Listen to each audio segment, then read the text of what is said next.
Bom dia, mais uma vez, meu irmão, minha irmã da Igreja Batista Regular Esperança, em Juazeiro. Deus te abençoe aí do outro lado, graça e paz da parte do Senhor nosso Deus. Quero saudar também aí os nossos amigos e amigas que, mesmo não sendo membros da nossa igreja, tenho falado isso em alguns domingos, têm acompanhado aqui essa classe da Escola Bíblica Dominical. Pode ser pelo primeiro domingo, o segundo, o terceiro, o quarto ou até o quinto, porque já é o quinto domingo dessa Escola Bíblica Dominical aqui pelo YouTube. Deus te abençoe, que esse seja um momento de aprendizado para todos nós nesse domingo, dia 26 de abril de 2020. Eu não posso deixar de aproveitar esse momento também para fazer uma saudação especial e agradecimento a Deus pela vida do seu Sebastião Oliveira Santos, o meu paizão, que hoje no dia 26 completa 80 anos de vida. 80 anos, pai, se o senhor estiver aí do outro lado, que Deus te abençoe, te guarde grandemente. Muito obrigado por o senhor ter sido, nesses anos de convivência, exemplo de pai, exemplo de caráter, exemplo de homem, e como servo de Deus também, muito me abençoado. Que Deus te abençoe grandemente, pai. Hoje, dia 26 de abril, nós estamos mais uma vez dando continuidade ao estudo do nosso livro Disciplinas Espirituais para a Vida Cristã. Ele aqui, como na semana passada, não está no formato de livro, né? Ele está em formato aqui de PDF impresso. É também um recurso que você pode ter em relação a esse livro. Já passei aí nos outros domingos como você pode adquirir. Se você tiver alguma dúvida, coloca aí nos comentários como é que adquire o livro físico ou em PDF para você baixar para o seu smartphone, para o seu celular, para o tablet, para o computador, e você ter aí onde você quiser. Fica mais prático e fácil também. Então é só você deixar o seu comentário, se você não sabe ainda como pode adquirir, e a gente dá o link aí para você adquirir lá no site da Imprensa Batista Regular, tá? Bom, contextualizar aqui onde nós estamos. Eu sempre faço isso, uso aí uns 3 a 5 minutos para contextualizar onde nós estamos no estudo do livro e qual é a temática que está sendo dissecada aqui nesses últimos domingos. Como o próprio nome diz, nós estamos estudando sobre disciplinas espirituais. E disciplina, mais uma vez, quinto domingo que eu estou repetindo, fora os domingos que a gente já viu isso lá, propriamente na classe da Escola Bíblica, na igreja, mas é importante que se fixe. Disciplina vem da palavra disciplinae, que quer dizer o que? Você se lembra? Diz o que? Treinamento. Disciplinae é a origem da palavra disciplina, que quer dizer treinamento. Então, disciplinas espirituais nada mais quer dizer do que discipulado, treinamento nos parâmetros bíblicos para as nossas vidas estarem estruturadas em Cristo. E essa disciplina, ela visa o crescimento da vida em piedade. E a vida piedosa é aquela vida conforme os padrões de Deus, a vida conforme Cristo viveu aqui na terra. Nesse histórico de estudo de disciplinas espirituais, nós começamos contextualizando isso ainda quando a gente estava lá na igreja, antes da pandemia nos isolar aí fisicamente, mas você vai se lembrar. Nós começamos estudando primeiramente a importância da disciplina. Por que disciplina precisa existir? Nós somos indisciplinados por natureza, vocês lembram disso? A nossa natureza é uma natureza que ela tende ao conforto, ela tende à maneira mais acomodada possível e que lhe gaste menos esforço possível. Por isso nós precisamos de disciplina, precisamos de um caminho, precisamos estar bem encaixados num caminho que nos leve a algum lugar, porque se nós formos deixados à nossa própria natureza, não haverá disciplina. Nós queremos conforto, nós queremos tranquilidade, nós não queremos disciplina, não queremos treinamento. Treinamento e disciplina nos gastam esforços, nos tiram da nossa zona de conforto, e a gente não quer disciplina não. Na verdade, a gente quer relaxamento, essa é a grande verdade. A gente quer relaxamento na vida física, a gente quer relaxamento na vida profissional, a gente quer relaxamento em vários aspectos de vida, e a nossa carne também quer relaxamento nos aspectos do aprendizado espiritual. Parece que a gente vai botar um chip aqui, aprender tudo, o que Deus quer, as práticas, os ensinos, os versículos da Bíblia, e absolutamente isso não vai acontecer, nós sabemos disso. Por isso nós precisamos de disciplina, por isso nós precisamos de treinamento. Nesse processo de estudo das disciplinas espirituais, nós já vimos, você vai se recordar aí, vamos fazendo esse exercício junto aí, turma, porque é importante. Primeiro nós vimos a disciplina da absorção bíblica. Você lembra disso? É a Bíblia, a palavra de Deus, quem estrutura toda a verdade. Ela é a nossa regra de fé e prática. A verdade da nossa vida vem por meio da santa palavra de Deus. Sem a Bíblia, sem os fundamentos bíblicos, qualquer coisa que se diga vai ficar solta no ar como uma filosofia. Então vai valer apenas como um pensamento. Mas o que a palavra de Deus diz, isso nós cristãos entendemos que é a verdade absoluta. E como verdade vai ser o nosso guia para todo o demais dos estudos da disciplina que nós vamos ver aqui na frente. Então a primeira disciplina foi a disciplina de absorção bíblica. A segunda, você lembra aí, está acompanhando comigo, foi a disciplina da oração. A disciplina da oração é aquela disciplina que nos leva ao contato após ou antes da leitura da palavra de Deus, ou mesmo num momento à parte da leitura da palavra de Deus, de falarmos com Deus, de abrirmos o nosso coração, de expormos a Ele os nossos pensamentos, de conversarmos com Deus. Essa é a disciplina da oração, tão importante quanto a disciplina da absorção bíblica. Depois da disciplina da oração, nós vimos a disciplina da adoração. E você se lembra que ali nós falamos de algumas confusões que às vezes acontecem na área da música, né? Adoração e louvor, ele tem os mesmos sentidos, e aí a gente confunde um pouco na nossa cabeça louvor e adoração e música. Então vamos chamar o grupo de louvor aqui na frente como se o outro grupo não estivesse louvando, né? Nós vamos chamar o grupo de música, e o grupo de música vai louvar ou vai adorar a Deus por meio da música, como nós já adoramos a Deus por meio da oração, por meio da leitura da palavra, por meio de tantas outras coisas. Nós podemos adorar também por meio da música. Então nós falamos sobre a adoração, essa disciplina que nós precisamos ter, a adoração individual e a adoração congregacional também. Na semana passada nós demos um pulo, você vai se lembrar disso, e nós pulamos do capítulo 5 para o capítulo 9, e nós começamos a falar sobre a disciplina do jejum. E esse assunto foi trazido, eu acho que você vai se lembrar disso, mas se você também não viu ou não acompanhou, ou até não sabia, eu vou repetir aqui.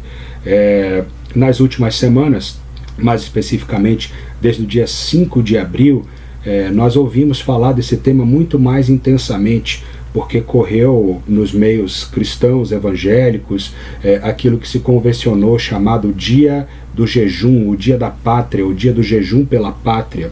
E esse foi um assunto que entrou em pauta, discussões acaloradas, algumas apoiando, outras condenando, outras moderando.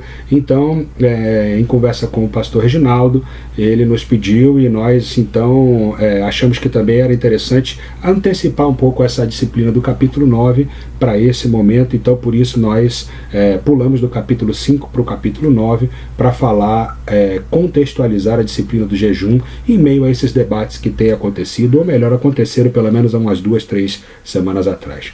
E falando da disciplina do jejum, eu espero que você esteja aí já com o seu PDF.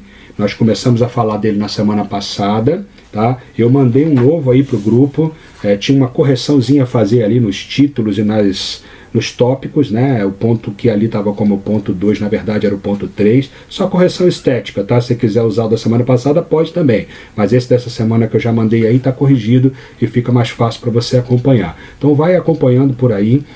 Nós fizemos primeiro esse apanhado do que nós já vimos até aqui. Agora nós vamos mais uma vez entender aonde nós estamos. Na verdade, nós já passamos pela introdução, o que é o jejum, ponto 2, e entramos pelo ponto 3, os tipos, durações e motivos do jejum. E na semana passada ficou aí um dever de casa. E eu sei que como homens e mulheres de Deus disciplinados, porque o nosso tema é disciplina, eu tenho certeza absoluta que a gente cumpriu com aquele compromisso lá e aquele dever de casa, que era pegar aqui o ponto 3, na verdade, os tipos, duração e motivos de jejum. E já que a gente não conseguiu ler todos aqueles textos, porque a aula ia ficar gigantesca, eu tenho certeza que todos vocês ali mergulharam nos textos e agora já estão aí com panorama bíblico, caques de panorama bíblico sobre jejum, tá certo? E agora nós podemos retomar o nosso assunto a partir então do ponto 4, o jejum em nossos dias, e vamos finalizar falando a respeito do verdadeiro jejum. Muito bem, Antes de nós entrarmos aí no ponto 4 e no ponto 5, eu quero mais uma vez falar sobre o objetivo, nosso texto base, e fazer uma rápida revisão do que a gente viu até aqui, porque ela vai ser fundamental para a gente concluir essa lição número 9 aí do capítulo que fala sobre jejum. Vamos lá então, PDF em mãos, capítulo 9, jejum com o propósito de alcançar a piedade. Vocês vão perceber que capítulo após capítulo nós vamos ter esse parêntese, porque é um subtítulo do capítulo. Jejum com o propósito de alcançar a piedade. Porque toda disciplina ela tem um propósito, ela tem um objetivo. Se ela não tiver um objetivo, ela vira um compêndio de regras que não fazem muito sentido, que ninguém consegue visualizar, e aí a gente começa a enxergar a disciplina como chata, começa a enxergar a disciplina como mandona, começa a enxergar a disciplina de uma maneira totalmente atravessada, e ela não vai nos descer. Para que a disciplina seja bem encaixada na nossa vida, você tem que olhar o objetivo dela. E no caso aqui da disciplina espiritual, o objetivo, o propósito é de alcançarmos a piedade. E lembra que a piedade? Repete aí. Alcançarmos uma vida conforme os padrões de Cristo. Sermos como Ele é, como a palavra de Deus diz. Nós seremos como Ele é. Então esse é o propósito da vida piedosa. E o jejum é uma dessas práticas que vai nos levar à vida piedosa. Vamos ao objetivo.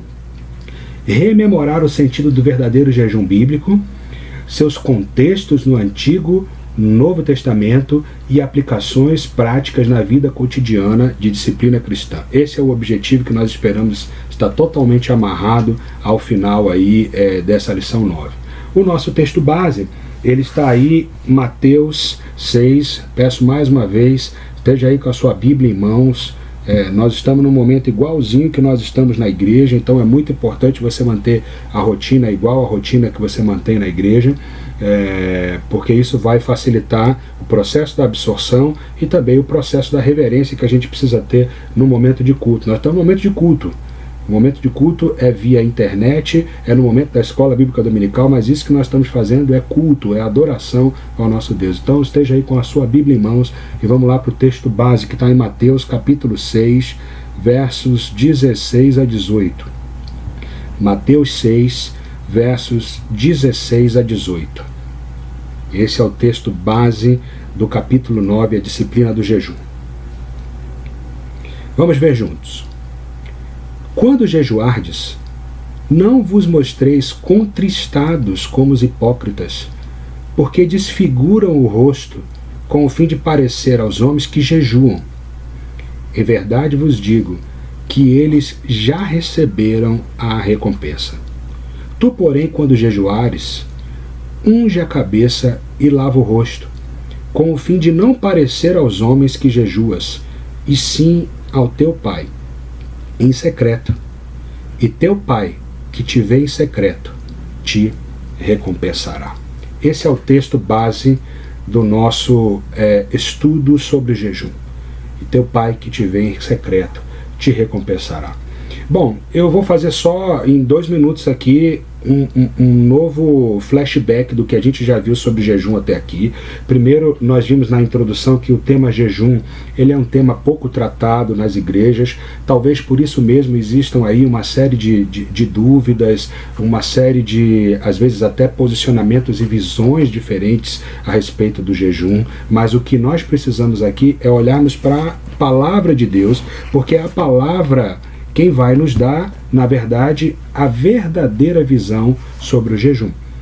Então essas visões que existem um pouco difusas, um pouco diferentes, ou até pouco estudadas e pouco aprofundadas a respeito do jejum, elas vão se encaixar no estudo da palavra de Deus. Nós vimos também que o jejum, na verdade, ele pode ser entendido pelo conceito da prática voluntária de nos abstermos de alimento e ou de água, e nós já falamos sobre isso quando falamos sobre o tipo de jejum. Se você não pegou essa parte, você pode voltar aí na lição anterior, ou você pode ver aí no ponto 2 os tipos de jejum, e você vai ver que o jejum pode ser só alimento, só água e uma série de outras questões parciais, totais.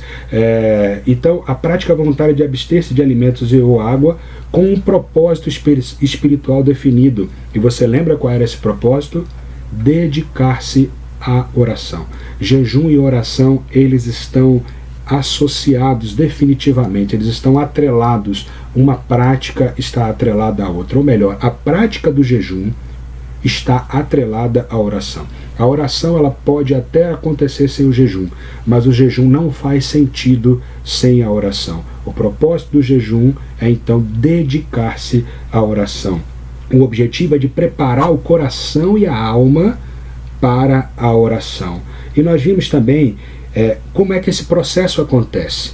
Na verdade, a privação do alimento, quando nós não temos o alimento, nós começamos a sentir falta desse alimento e o nosso organismo começa a ter algumas reações que nos transportam e nos fazem perceber a necessidade que a nossa alma tem do alimento sólido de Deus. Assim como o nosso corpo se necessita e tem uma necessidade tácita e fundamental daquele alimento que nós estamos nos privando, a nossa alma tem a mesma necessidade, ou até poderíamos dizer maior ainda, de Deus. Então o jejum é essa perspectiva de privação de alimento que aflige a alma do homem em sua necessidade mais básica, levando-o a refletir sobre a necessidade vital que o homem tem de Deus.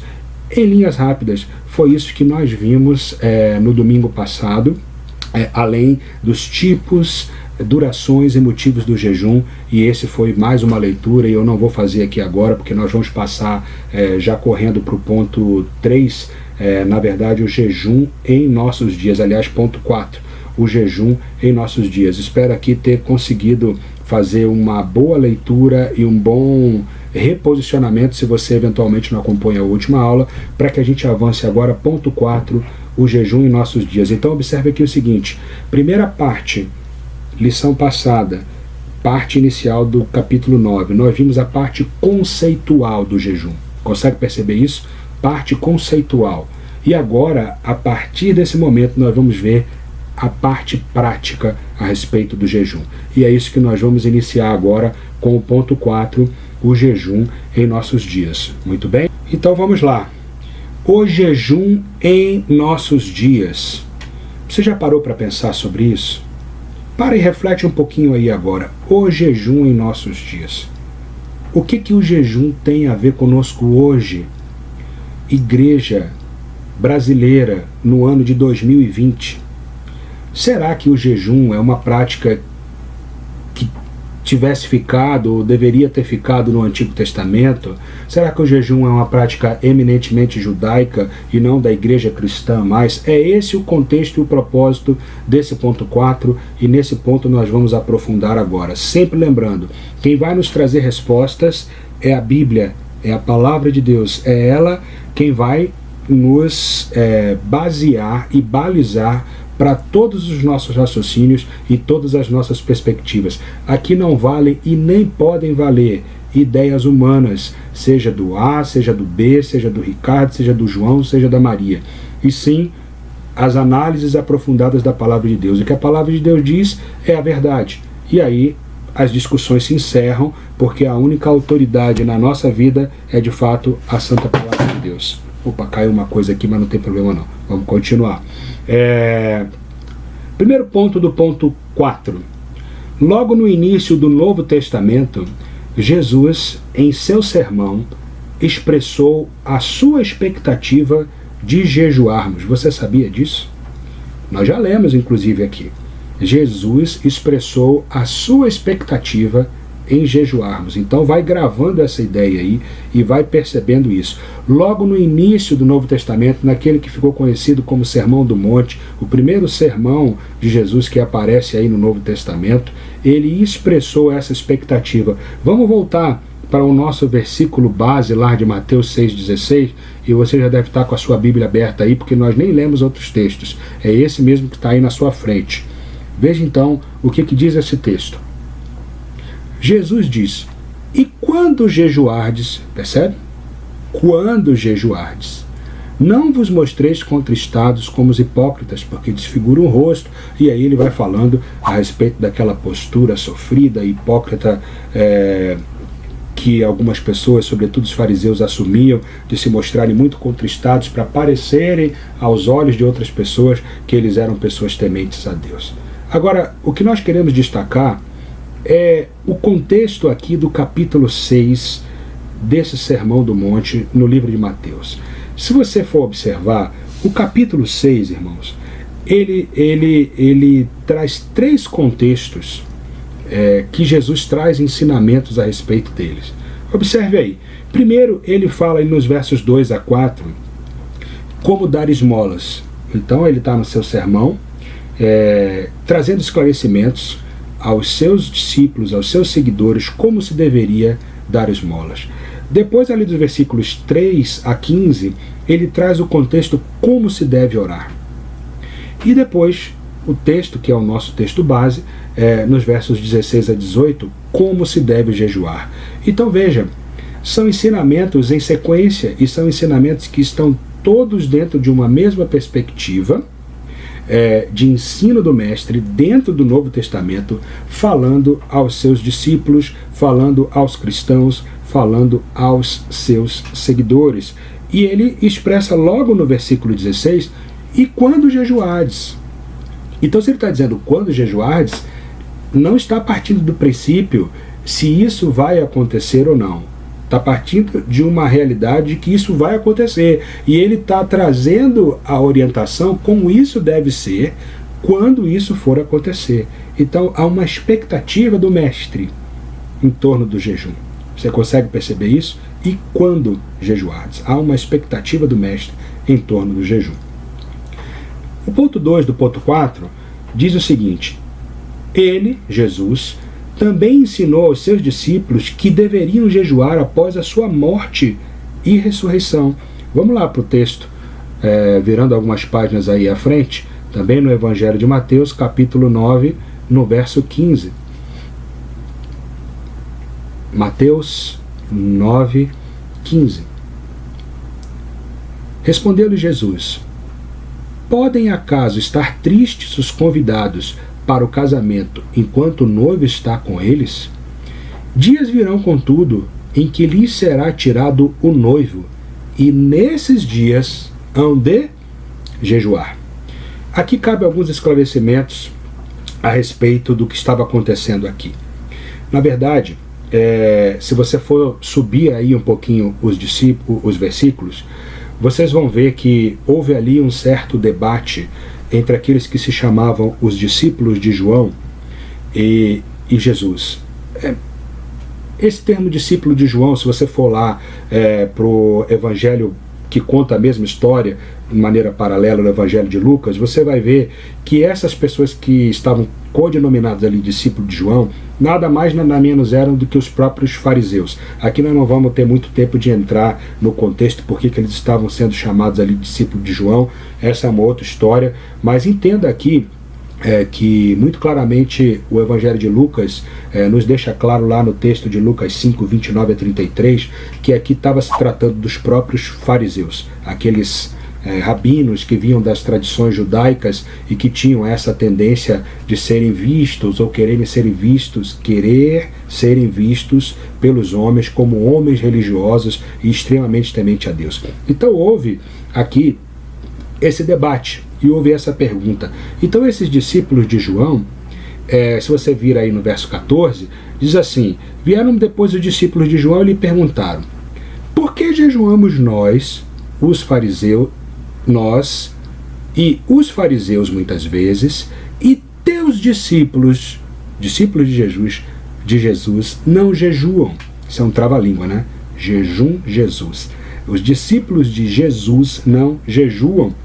Então, esses fariseus, eles estavam ali meio que colocando o mestre contra a parede e sempre tentando buscar uma ocasião para condenar Jesus, suas práticas ou até mesmo os seus ensinos. E a pergunta era: olha, nós guardamos as tradições judaicas, nós jejuamos, mas esses aí, seus discípulos, dizem que temem a Deus, e você é o próprio Rabi, diz que teme a Deus e diz que é Deus, e não jejua.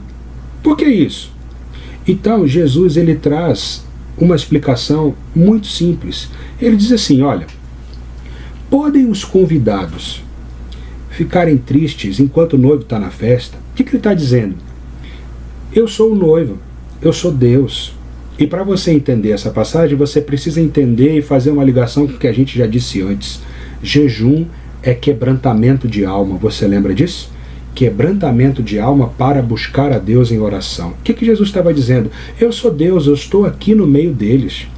Como é que vai haver quebrantamento e tristeza se eles estão com o próprio Deus aqui presente com eles? Mas virão dias em que o noivo, ou seja, eu, Jesus, como Deus presente aqui com eles, serei tirado. E nesses dias eles hão de jejuar. Consegue perceber isso? Dias de quebrantamento. Que dias são esses, irmãos? São os dias que nós estamos vivendo agora. Dias onde o Senhor deixou o seu Consolador, que é o Espírito Santo de Deus, mas ele não está presente conosco como esteve lá naqueles dias lá na Galileia. Ele ainda vai voltar. Então, a palavra deixa claro que respondeu Jesus: pode por acaso estar tristes os convidados para o casamento enquanto o noivo está com eles? Dias virão, contudo, em que lhes será tirado o noivo, e nesses dias hão de jejuar. Irmãos, nós vivemos esses dias. Dias em que o noivo não está aqui. Nós, como a igreja, somos a noiva, e nós aguardamos o noivo descer até as nuvens e a igreja subir ao seu encontro. Nós estamos vivendo exatamente esses dias que o Senhor Jesus disse: virão dias onde não estarei com eles, e eles hão de jejuar. Consegue perceber a importância e a contextualização da prática do jejum no Novo Testamento? Primeiro ponto, Jesus tem expectativas. Segundo ponto, é uma realidade necessária ao cristão. Eles hão de jejuar quando o mestre ou o noivo não estiver com eles. Eles hão de se quebrantar. Eles hão de buscar a Deus em oração, com jejuns, quando eu não estiver mais aqui com eles. Terceiro ponto do ponto 4. Paulo costumava jejuar diante das dificuldades, angústias e sofrimentos por amor de Cristo.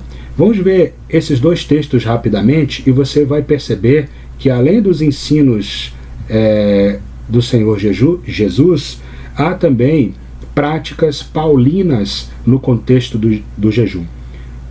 Jejum, Jesus, vocês já perceberam que minha língua vai travar aqui algumas vezes, mas vocês vão ter misericórdia de mim, porque esse trava-língua com certeza não é só meu, não. Vamos lá, 2 Coríntios, capítulo 6, verso 5.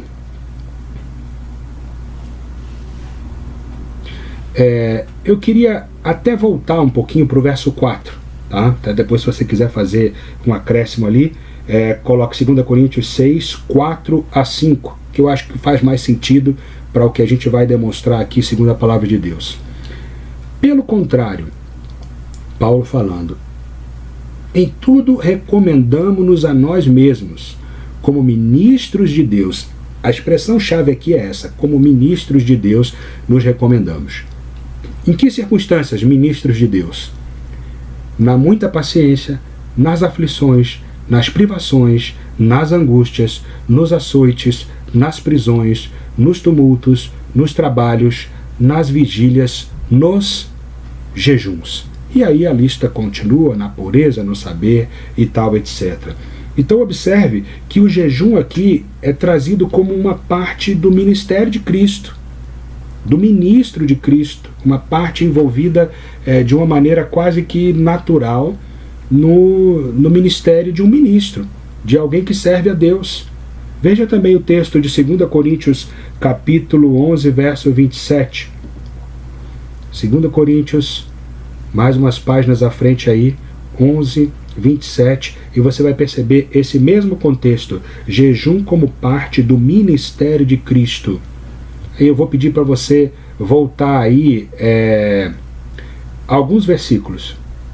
Volte até o versículo 23. Depois, se você quiser, pode colocar aqui também a partir do verso 23, porque isso vai fazer sentido para esse contexto que a gente está querendo traduzir aqui. O que Paulo falou? 2 Coríntios 11, 23.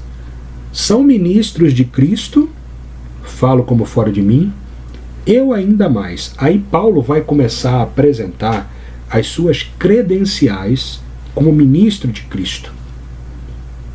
Eu ainda mais, em trabalhos, muito mais em prisões, açoites, açoites sem medida, em perigos de morte, muitas vezes, 5 vezes recebi dos judeus uma quarentena de açoites menos um. Percebe que ele está falando da sua vida e ministério?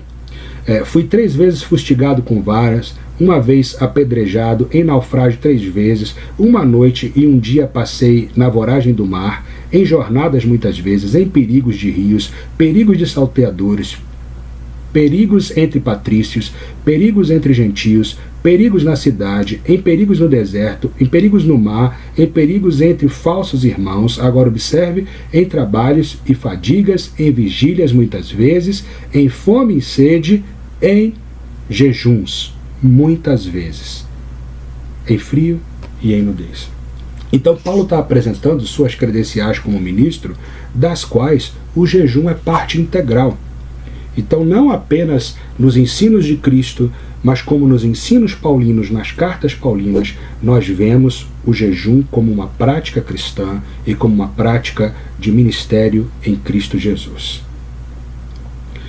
Avançando, os textos bíblicos não deixam dúvidas ser sim um jejum, uma prática cristã para os nossos dias e relevante para ser cultivada na busca de uma vida piedosa.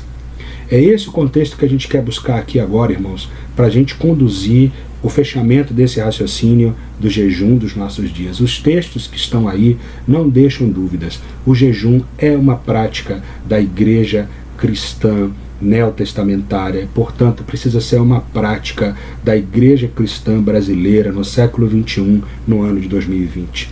Eu sei, irmãos, que o tema jejum, ele não costuma ter tanta abrangência assim nos nossos meios evangélicos. Mas queira Deus que pelo estudo dessa sua santa palavra, isso possa nos abrir a mente. É uma disciplina que precisa fazer parte da vida cristã. É uma disciplina que vai nos levar a uma vida piedosa em Cristo. É uma disciplina que vai nos fazer levar ou vai nos conduzir a uma vida semelhante à que teve o nosso mestre. Se o nosso mestre jejuou, se os seus discípulos jejuavam, se Paulo, como seu apóstolo, jejuava, nós precisamos também incorporar essa rotina à nossa vida de disciplina cristã. Consegue perceber isso? Precisamos aprofundar nesse aspecto. Agora, veja que nós estamos caminhando para um ponto aqui muito importante. Com todo esse contexto de relevância, de importância da disciplina do jejum no Novo Testamento, nós precisamos estar muito conscientes de uma perspectiva que vem aqui agora.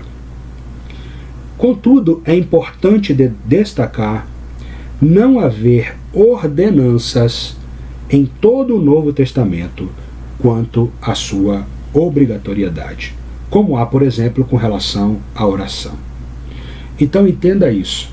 O jejum no Novo Testamento, na Bíblia, e agora nós estamos falando para os nossos dias, ele é apresentado como uma prática de quebrantamento, como uma prática que nos leva à aplicação da oração, que nos leva a uma vida de profundidade com Deus, mas em nenhum momento na palavra de Deus neotestamentária vem a obrigatoriedade do jejum. Você consegue entender isso? Quanto à questão da oração, nós não temos escolha, irmão. É compromisso de todo crente orar. Você lembra aí o que disse 1 Tessalonicenses 5,17? Orai sem cessar. O que o texto de Tiago 5,16 diz? Que nós devemos orar uns pelos outros. Há mandamentos com relação à oração. Entende isso? Mas você não vai perceber nenhuma ordenança no Novo Testamento com relação ao jejum. E por que você não vai perceber? Exatamente por conta disso que nós já falamos. E aí nós vamos encerrando aqui esse ponto 4. Jejuar é algo absolutamente voluntário para o cristão. É aquele entendimento entre o cristão e Deus, aquele entendimento da sua alma com Deus, pelos propósitos que nós já falamos, pelo período que a Bíblia nos diz, que também é uma decisão de intimidade entre o cristão e Deus, pelos motivos justos que a palavra de Deus nos apresenta, mas um entendimento entre o cristão e Deus. Jejuar é algo absolutamente voluntário, um momento íntimo entre o cristão e Deus, que acompanha e fortalece a oração. Entenda isso e absorva isso. É um momento íntimo que acompanha e fortalece a prática da oração, por meio do quebrantamento, em meio à confissão, arrependimento e súplica. Vamos lá para o texto de Joel, capítulo 2. José, Joel, Amós, Obadias, Joel. Joel 2, 12 e 13. Joel capítulo 2, versos 12 e 13.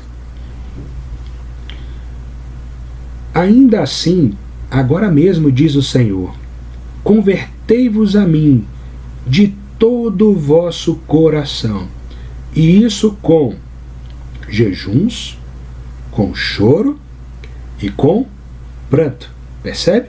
A ligação do jejum com o quebrantamento, com a devoção a Deus, com a oração, com jejuns, com choro e com pranto. Rasgai o vosso coração e não as vossas vestes. Você lembra que no Antigo Testamento existia aquela prática de demonstrar indignação, né? Ou extremo descontentamento, ou indignação, e rasgar as vestes era um testemunho público de que aquele judeu estava absolutamente indignado com aquela situação, né? Então, rasgai o vosso coração e não as vossas vestes, convertei-vos ao Senhor vosso Deus, porque Ele é misericordioso e compassivo, tardio em irar-se e grande benignidade, e se arrepende do mal. É esse o contexto do jejum, um momento íntimo que acompanha e fortalece a oração por meio do quebrantamento, em meio à confissão, arrependimento e súplica. Que isso, irmãos, esteja absorvido na nossa perspectiva, tanto a ideia de entendermos o jejum como uma disciplina prática, assim, do Novo Testamento, que nós precisamos incorporar à nossa rotina de vida piedosa, quanto a forma como isso deve ser feito e o processo pelo qual o jejum deve passar. Um momento íntimo para fortalecer a oração por meio do quebrantamento, confissão e arrependimento. Assim nós vencemos então o ponto 4, e agora nós vamos avançar para o ponto 5, que fala sobre o verdadeiro jejum. Vamos lá? O verdadeiro jejum. Chegamos aqui então ao último ponto da nossa lição de hoje. E eu quero chamar a sua atenção já para essa primeira sentença desse último ponto, o ponto 5. Observe comigo porque é muito esclarecedora essa primeira sentença aqui. Embora claramente instituída por Deus, a prática do jejum sofreu distorções e deturpações humanas no curso da história judaica. Você consegue perceber isso? Não é muito difícil você perceber se você olhar, por exemplo, que desde a lei entregue a Moisés, ali no Monte Sinai, até, por exemplo, o início do Novo Testamento, você tem dezenas, talvez centenas de gerações.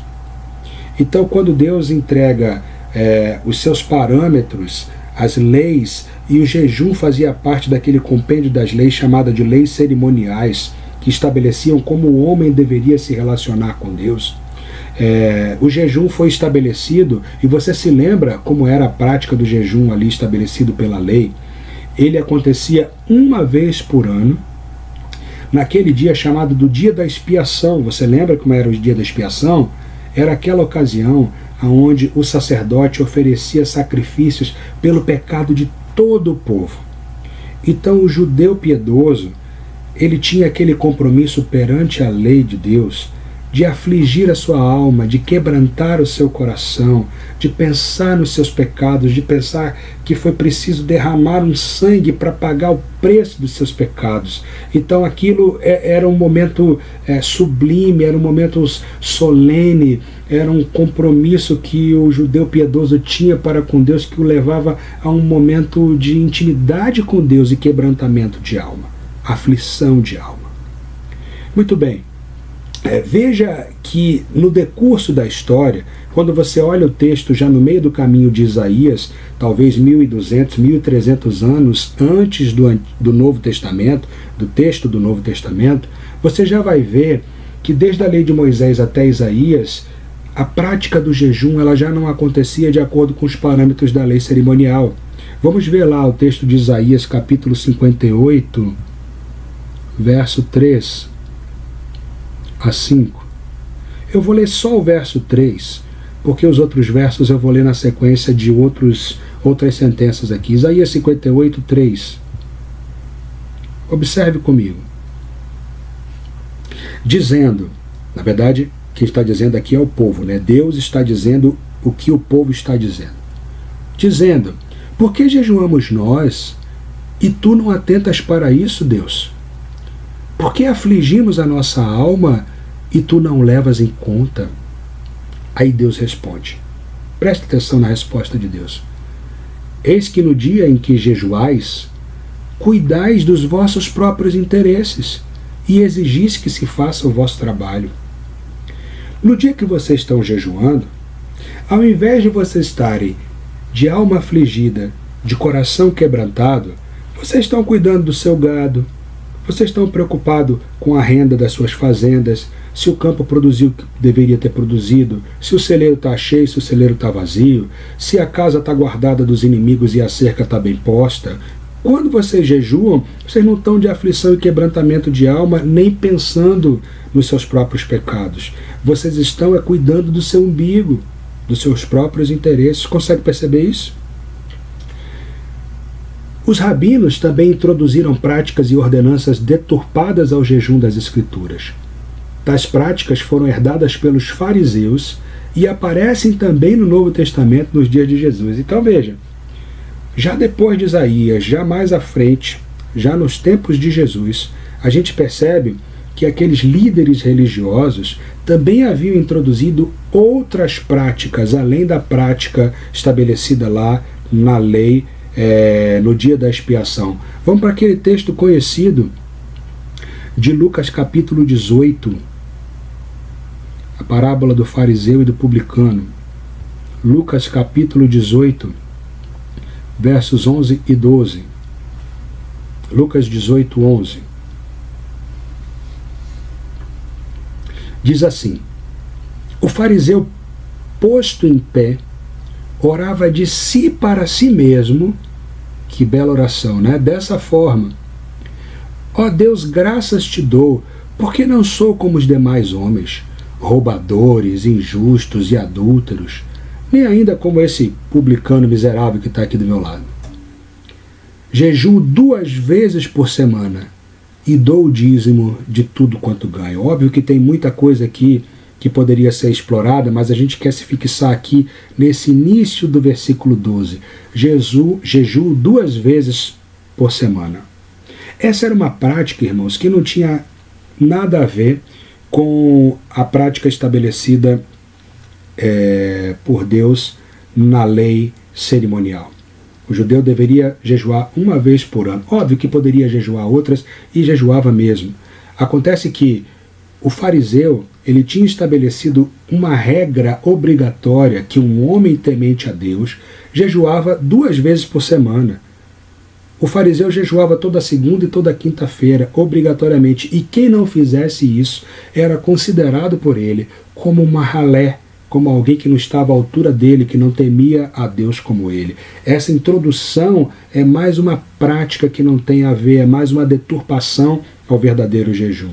Jesus nunca pediu obrigatoriedade de jejum, ainda mais 2 vezes por semana. O profeta, aí vamos voltar para Isaías, deixa claro que o verdadeiro jejum nada tem a ver com interesses ou conquistas pessoais. Nada, tá nata aí, pode corrigir, tem um erro de grafia aí. O verdadeiro jejum nada tem a ver com interesses ou conquistas pessoais. É fundamental que isso seja percebido. Aí nós vamos lá voltar para o texto de Isaías, Isaías 58, Isaías 58, versos 3 e 4. Vou ler mais uma vez o verso 3 e agora vou incluir o verso 4, que é para esclarecer essa perspectiva que o jejum nada tem a ver com interesses pessoais. Dizendo, por que jejuamos nós e tu não atentas para isso? Por que afligimos a nossa alma e tu não levas em conta? E qual é a resposta de Deus? Eis que no dia em que jejuais, cuidais dos vossos próprios interesses e exigis que se faça todo o vosso trabalho. Eis que jejuais para contendas e rixas, para ferides com punho iníquo.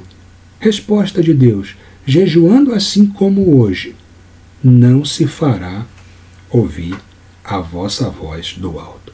Quando você jejua, você está preocupado em conquistar aquilo que você quer conquistar.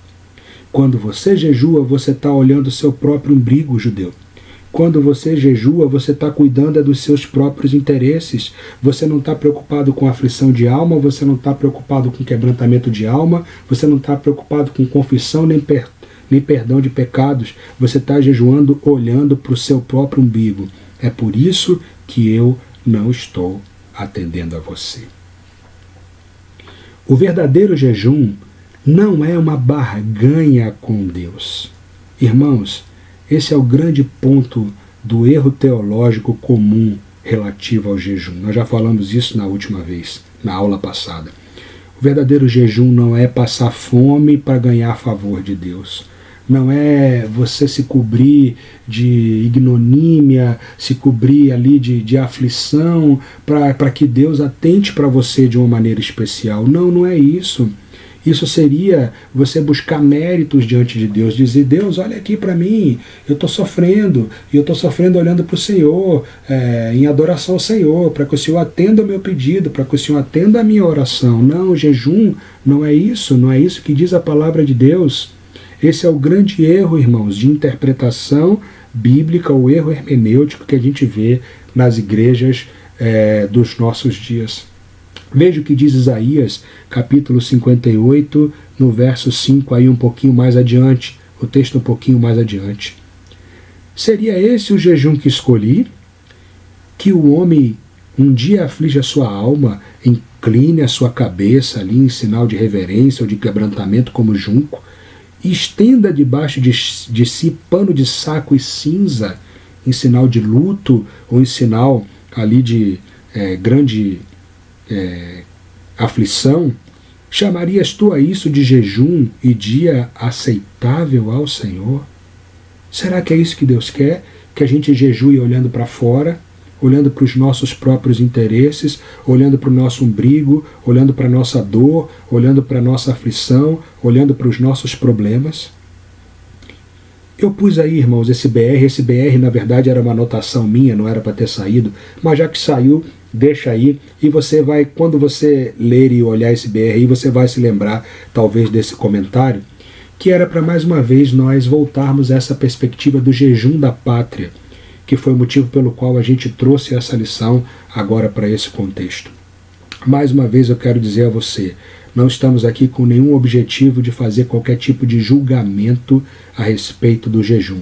Como nós já falamos anteriormente, o jejum é íntimo do cristão com Deus. O cristão, o Espírito Santo e Deus. Ninguém mais entra nesse universo. Nem quantos dias vai ser, nem quando vai ser, nem como vai ser. Então o nosso objetivo, nosso propósito não é tecer nenhum tipo de julgamento. E sim, chamarmos a atenção para alguns contextos que chamaram a atenção nesse processo.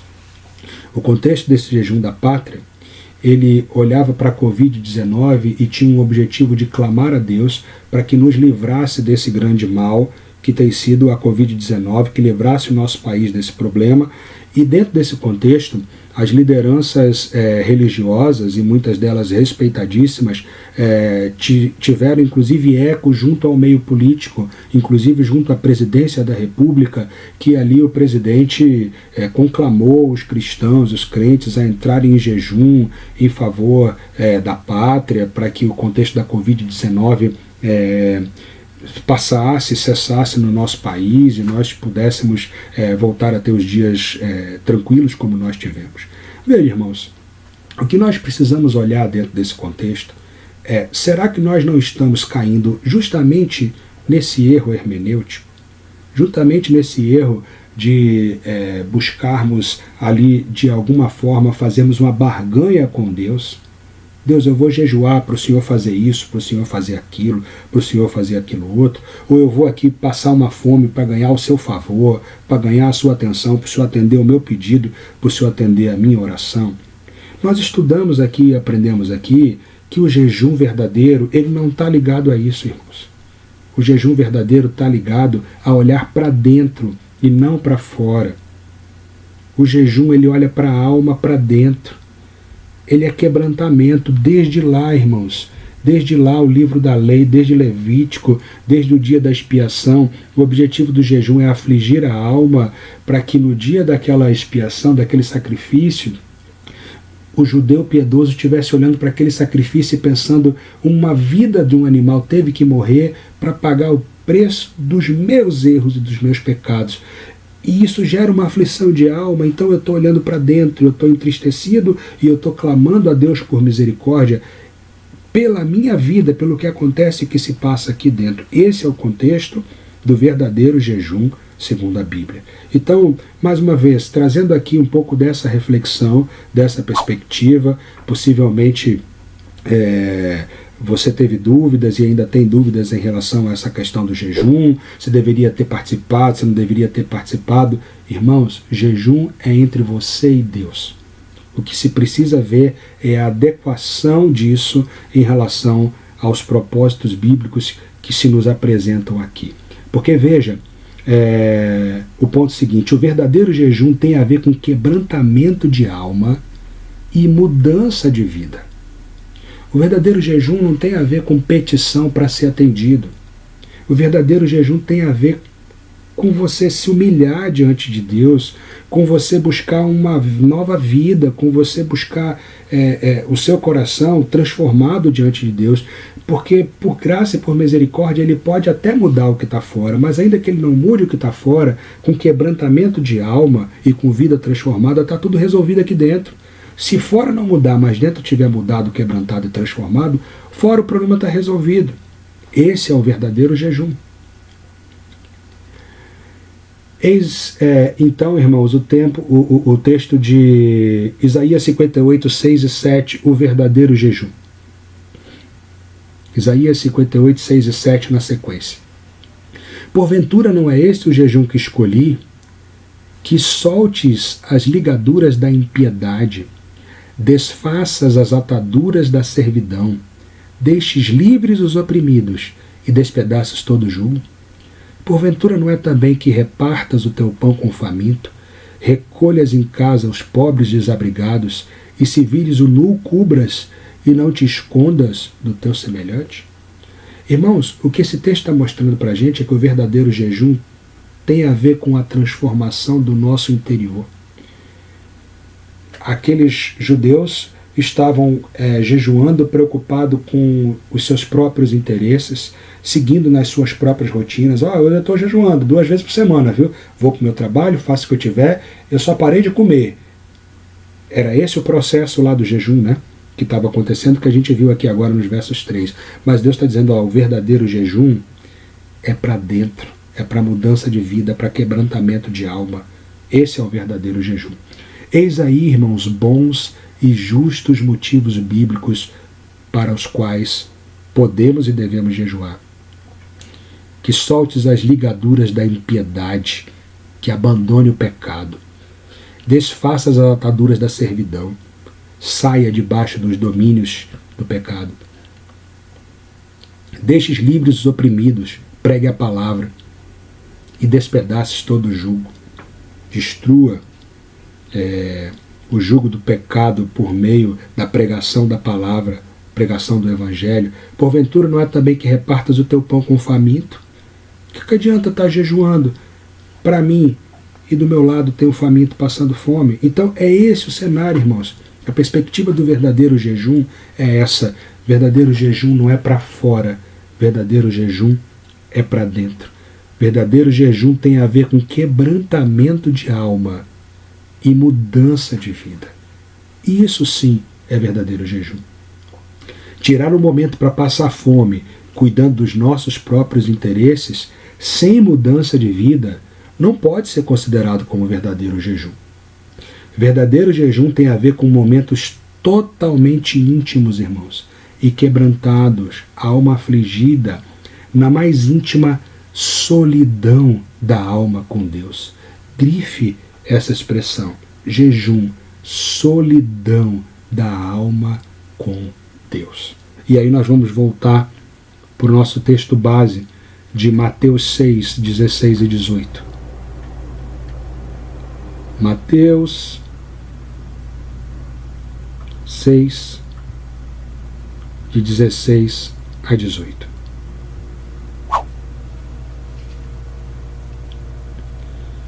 Quando jejuardes, não vos mostreis contristados como os hipócritas, porque desfiguram o rosto com o fim de parecer os homens que jejuam.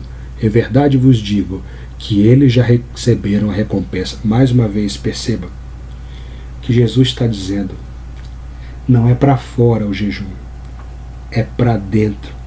Percebe isso? Aqui no caso dos hipócritas era com o objetivo de serem vistos. Mas você pode ter outros objetivos que sejam externos, para fora, relativos ao jejum. Jejum é alma, é solidão de alma com Deus. Tu, porém, quando jejuardes, unge a tua cabeça, lava o rosto, com o fim de não parecer aos homens que jejuas, e sim ao teu Pai em secreto. E teu Pai, que vem em secreto, te recompensará. Mais uma vez, irmãos, para dentro, jejum bíblico, é para dentro. Quebrantamento de alma, solidão de alma com Deus, confissão de pecados, mudança de vida. Eu espero, irmãos, dessa maneira ter podido, de alguma maneira, alguma forma ainda que mínima, contribuir num melhor entendimento a respeito do jejum bíblico, irmãos, porque é um assunto que nós trabalhamos pouco, que nós aprofundamos pouco, seja qual for o meio, irmãos. Não é porque nós estamos numa igreja tradicional, não é isso não. Mesmo naqueles meios que se consideram pentecostais ou neopentecostais, também se fazem campanhas e algumas coisas assim, mas também se vai pouco para o nível de aprofundamento do jejum bíblico. Da mesma forma, da mesma maneira, nós precisamos entender o jejum de acordo com a palavra de Deus. Jejum, aflição, quebrantamento de alma, confissão de pecados. Lembre, desde lá, desde a lei, no dia da expiação, jejum tinha a ver com aflição de alma em função do preço pago pelo sacrifício para pagar o preço dos meus pecados, para pagar aquilo que eu não posso diante de Deus. Eu gostaria de encerrar, irmãos, com essa citação do reverendo pastor Augusto Nicodemos, aliás, ao qual eu quero agradecer por ter servido de fonte de consulta e de inspiração para esse estudo, obviamente juntamente com o livro Disciplinas Espirituais. Atente a essa sentença, porque ela resume talvez essas últimas 2 horas que a gente passou junto aqui. Na semana passada 1 hora e mais 1 hora nessa semana. Talvez resuma essas 2 últimas horas. Jejum é a mortificação do corpo por meio da aflição da nossa alma. Nos quebrantarmos diante de Deus e clamarmos a Ele, confessando os nossos pecados e total dependência dEle, como temos daquele alimento ao qual nos privamos. Tem que ser acompanhado de oração e seguido de reforma de vida. Atente para isso, grife. Jejum tem que ser seguido de reforma de vida, de transformação de vida, de mudança de caráter. Ou será mais um ritual vazio que iremos fazer. Que Deus tenha aplicado a sua santa palavra e esse estudo aos nossos corações. Vamos orar. Ó Senhor, nosso Deus supremo, Pai tão bondoso, amoroso, nós não merecemos, Senhor, nada daquilo que o Senhor tem feito vir a nós. Ó Deus, nós louvamos ao Senhor pela Tua palavra. Ó Deus, como ela é precisa. Ó Deus, como ela é esclarecedora, como ela é santa, como ela é reveladora, como ela é espelho, como nós olhamos para ela e nos vemos tão fiquei, Senhor, tão distante do Teu padrão. Tem compaixão, Senhor, tem misericórdia de nós. Muito obrigado, Deus, porque ela é a verdade e ela nos apresenta os Teus parâmetros. Obrigado pelo que nós pudemos aprender nesses últimos 2 domingos a respeito do verdadeiro jejum. Ó Senhor, se há ainda em nós, ou se restou em nossos corações, nossas vidas, dúvidas ou falta de perspectivas claras a respeito do que é o jejum, revela-te a nós, Deus, por meio da Tua palavra, porque só o Senhor pode falar ao coração do homem, só o Senhor pode convencer. Obrigado pelo que o Senhor já falou à minha vida, ao meu coração. Ó Senhor, nós sabemos que precisamos incorporar essa disciplina à nossa vida e à nossa realidade cristã. Temos negligenciado essa disciplina, Senhor. Ó Deus, ela é tão importante. O Senhor anseia por nós no meio do jejum. O Senhor disse que nós precisaríamos jejuar nos dias que o Senhor não estivesse aqui na terra. Embora tenhamos o Consolador, o Espírito, o Senhor disse que viriam dias onde o Senhor não estaria aqui e nós jejuaríamos, precisaríamos jejuar, precisaríamos nos quebrantar, precisaríamos ir ao Senhor, entristecidos pelos nossos próprios pecados, porque é isso que produz verdadeira mudança de vida. Ó Deus, muito obrigado por esses ensinamentos tão preciosos. Nós queremos continuar te pedindo, Deus, que dia após dia o Senhor se revele a cada um de nós dessa maneira tão especial que o Senhor sabe fazer por meio da Tua palavra, abrindo os nossos olhos, dobrando os nossos corações, moldando-nos, ó Deus, quebrando o nosso orgulho, nos mostrando quem realmente somos. Que a Tua graça, Tua sabedoria, Teu entendimento encha os nossos corações para que possamos aprender as profundidades das riquezas que existem em Cristo Jesus. Oramos humildemente em nome do nosso Senhor, nosso Mestre, nosso Salvador, nosso Pai, nosso Professor, Senhor Jesus. Amém. Muito obrigado, meu irmão querido, meu amigo, mais uma vez por sua paciência. Que Deus te abençoe durante essa semana. Até o próximo domingo, se Deus permitir, se a Covid-19 não acabar antes, porque se acabar estaremos juntos na igreja. Provavelmente não acabará, mas Deus pode tudo. Até o próximo domingo, com a graça de Deus.